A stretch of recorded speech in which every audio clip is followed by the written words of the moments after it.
The most important church in Lucca is its cathedral, or Duomo.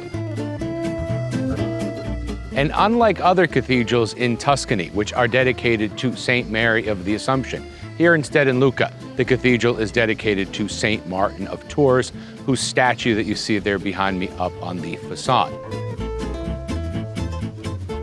Now, construction here began in the 11th century and in the Romanesque style, but the interior nave and side aisles were rebuilt in the 14th century in a more Gothic style, and the facade that you see behind me, although using rounded arches, which was typical of Romanesque architecture, was actually built in the 13th century, presenting a rather difficult problem here, because you'll notice that those arches are in fact asymmetrical. The arch furthest to my left is stunted because that bell tower was already there. So it creates a rather odd architectural solution, but one that was okay for the Lucchese.